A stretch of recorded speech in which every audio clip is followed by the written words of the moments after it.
In chapter 35, not only did Mother get involved, but JT prompted Mother to make Marley continue to do his homework. And then when Marley's mom was dropping them off from the library, JT decided to ask Marley to attend Sally's birthday party with him. Marley doesn't want to do this. She's angry. She's frustrated. Chapter 36. Tuesday afternoon in the Rock Crusher, I felt pretty down when I met Liz. I've been doing so well, I moaned, speaking up, saying what I mean, and then my mother had to come to school and ruin it all. Liz and I were leaning against the big stone in the meadow and looking at the sky. I don't understand why you're so upset. I thought you kind of liked JT. I never told her what JT had called her when he found out she was colored. I didn't see a reason to now. That was ages ago, I said. JT is a jerk. Maybe you like someone else, asked Liz. Little Jimmy? I laughed. He's 4 feet tall and as skinny as a beanpole. She shrugged. People grow. I always thought he was kind of nice. He was kind of nice. On the float, asking about Liz, I thought he liked her too, and he brought me my homework on Valentine's Day. Maybe Liz was right. Maybe I really should give him a second look. Come on, said Liz. It's a beautiful day. Tommy has an extra long practice, 2 hours. There must be something I can do to cheer you up. It was a beautiful day. It was only March, but it was warm, and the field was full of wild crocuses, jonquils, and Indian paintbrush. I'm assuming those are flowers. When I was little, Judy and I would spend every afternoon like this in the rock crusher, picking flowers and wading in the creek. All right, so yeah, they're flowers. Let's catch crawdads, I said. Said Liz. Isn't there something else you want to do? I turned and looked at her in surprise. Liz was usually game for anything. What's wrong with crawdads? Liz blushed. I don't like creepy crawly things. Spiders, roaches, crawdads. I had to keep myself from grinning. It made me feel so good to know that there was something she was afraid of. Isn't it important to face your fears? I asked. Do I have to get in the water to catch them? Oh yeah, I said. That's the best part. Then no. You weren't afraid of turtles. They are reptiles with a nice hard shell and no scary pinchers. Come on, Liz. She looked at me a long time. What are you afraid of?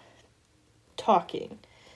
Liz laughed. Besides that, I thought for a moment. Heights. Fine, said Liz. I'll catch those crawdad thingies with you, and then you have to climb a tree with me. Facing our fears, huh? You know it. And because I realized I wasn't thinking about JT or Mother or the roller skate party anymore, I agreed.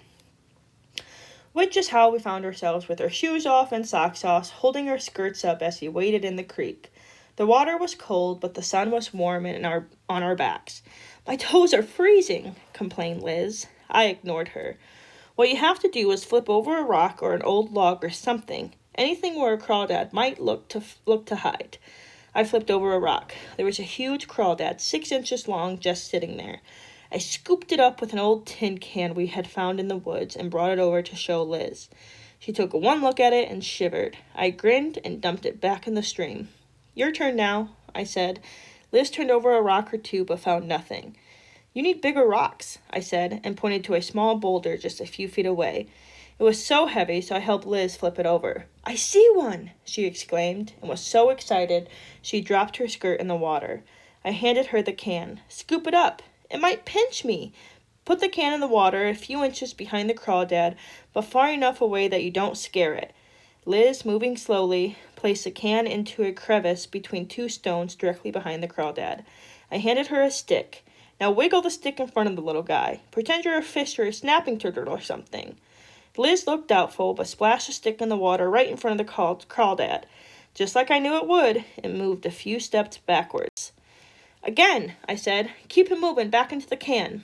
Liz didn't breathe as she wiggled the stick. The crawdad moved into the can. Only a little pincher was peeking out. What now? Whispered Liz. Now you pick it up. Liz bent over and put her hands in the water. She reached for the can and slowly drew it out of the water. She was so quiet we could hear the crawdads scrambling inside. I got it, she breathed. Not so bad, was it? Liz couldn't stop grinning. Come on, she said. Let's catch some more. An hour later, it was my turn. We stood in front of a huge oak tree on the edge of the meadow. I looked up. You expect me to climb this? I asked. Hey, said Liz. I caught those creepy little things. You liked it, I said. Well then, maybe you will like this too.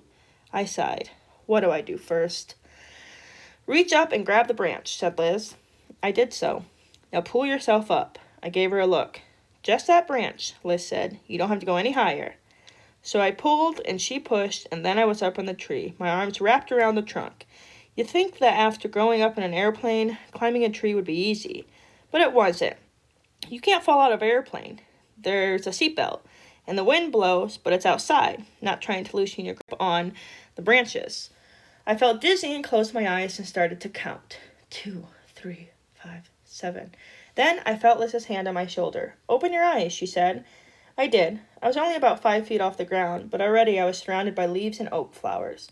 It was a different world. There were even a few bunches of acorns from last fall clinging to the branches. Are you all right? I nodded, and it was true. My heart was beating fast and I was scared, but I knew that feeling now. I had it before, when I did the presentation at school and when I got on the airplane, and both times I'd been okay. All you have to do, said Liz slowly, is watch my hands and feet. Put your hands where I put my hands, place your feet where my feet go, and you'll be fine. I nodded.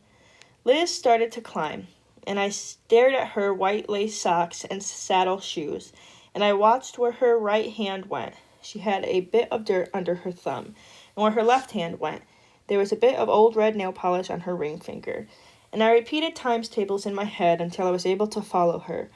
Pretty soon we were high enough that I could feel the tree swaying back and forth in the wind. It's okay, said Liz. It's not going to blow over or anything. But I wasn't worried. It's like flying, I said. The airplane rocks like that when you take off. Isn't the view amazing? Liz sighed. I was still staring at her feet. Taking a deep breath, I gripped the tree tighter and wrenched my gaze from her saddle shoes. The view was beautiful. In one direction, I could see the large rock we liked to sit on, and in the other, the rolling Arkansas hills. The late afternoon sun turned the new light green leaves to gold, like King Midas had been walking through the forest. It worked, I said. You cheered me up. Liz didn't say a word. She didn't have to. We stayed in the tree a long time, watching the leaves and the squirrels and listening to the birds together.